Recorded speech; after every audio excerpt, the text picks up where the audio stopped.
ইমান ৰাতি দিনে কৰি ঘাঁহ কাটি মাত্ৰ গৰুটো খোল কৰো খোল এতিয়া আমি অসমীয়া লয়, আমিও শিৱসাগৰ লয়, ৰাজমাই বজাৰত চলাইছো, কিনিছোহে দাদা, কিনিহে আনিছো দাদা শদিয়াৰ পৰা।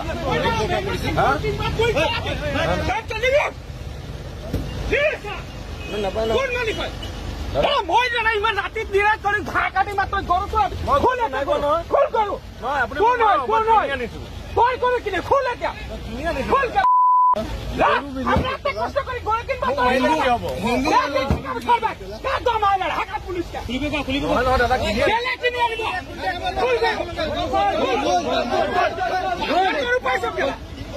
ইমান মেহনত কৰিছো কাম কৰিছো মাৰি পেলাই মোক ভাঙি নামাৰিব আকৌ মাৰিলে নামাৰি কিনিহে আনিছো দাদা। থানা দিলো ন চাও দিলো মোক মাৰিলে মোক চব খুলি দে হয় মই যে কিনি আনিছো শদিয়াৰ পৰা কাগজ দিলো থানাত এতিয়া থানাত দিলে কেতিয়া দিলে কেতিয়া দিলে থানাত কেতিয়া দিলে কাগজ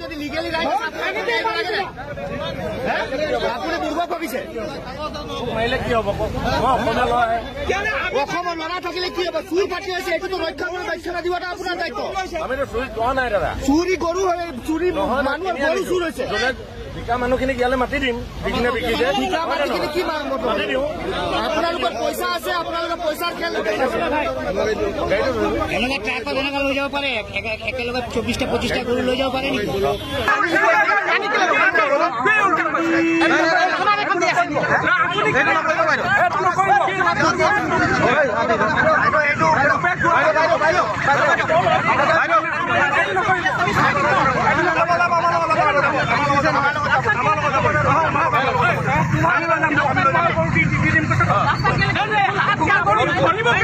আপুনি কেনে ধৰিব মোক আপুনি কেনে ধৰিব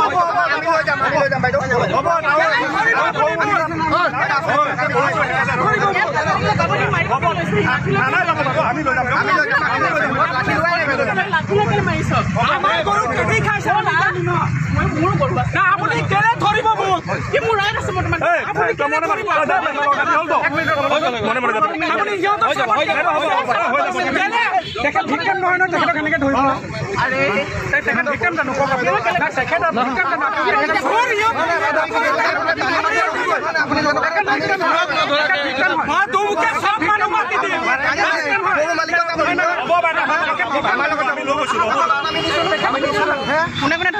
হয় ডুমডুমা টাউনৰ মাজমজিয়াত গৈ থকা এখন গৰু গাড়ী ইতিমধ্যে আমাৰ বিভিন্ন জাতি জনগোষ্ঠীৰ সংগঠনে জব্দ কৰা হৈছে। আচলতে সেইদিনা কেবিনেট পাতি যি সময়ত মুখ্যমন্ত্ৰীয়ে এটা মুকলিকে গৰু ব্যৱসায়ীসকলক আহ্বান জনাই দিছে যে গৰু ধৰণৰ কোনো ধৰণৰ তেওঁলোকৰ বাধা নাই। আচলতে সেই ঘোষণাৰ পিছতে কিন্তু গৰু সৰবৰাহকাৰীসকল গৰু চুৰি যি এটা গৰু চিণ্ডিকেটৰ লগত জড়িত যি এটা হত্যা সেইটো কিন্তু আৰম্ভ হৈ গ'ল। এই পুনৰ তেওঁলোকে কাম কাজ আৰম্ভ কৰিলে, আৰম্ভ কৰাৰ লগে তেওঁলোকে ৰাতি নহয় দিনৰ পোহৰ তেওঁলোকে এই গৰুসমূহ সৰবৰাহ কৰিবলৈ আৰম্ভ কৰিছে। আচলতে এইখনেই বিজেপি চৰকাৰ নেতৃত্বাধীন চৰকাৰৰ কথা। আচলতে মুখ্যমন্ত্ৰীয়ে এই 24ৰ নিৰ্বাচনত এই গৰু বেপাৰীসকলৰ পৰা এটা মোটা ধৰণৰ অংক আশা কৰি তেওঁ এনেকুৱা ধৰণৰ ঘোষণা কৰি থৈ গ'ল নেকি? আৰু ঘোষণা কৰাৰ লগে লগে কিন্তু আমি দেখিবলৈ পাইছোঁ এই আমাৰ উজনি অসমৰ বিভিন্ন প্ৰান্তৰ গাঁৱৰ বাগিচাসমূহত গৰু চুৰ হোৱা আৰম্ভ হৈছে। আৰু এই গৰুসমূহ চুৰাকৈ কিন্তু বিভিন্ন অঞ্চলৰ নামনিলৈ বিভিন্ন অঞ্চললৈ গৰুবোৰ সৰবৰাহ কৰা হৈছে। আমি স্পষ্ট কথা কৈছোঁ, এই গৰু সৰবৰাহ কোনোপধ্যে গ্ৰহণযোগ্য নহয় আৰু স্পষ্টকৈ তেওঁলোকে বন্ধ কৰিব লাগিব, নহ'লে নিজাববীয়াকৈ আমি অভিযান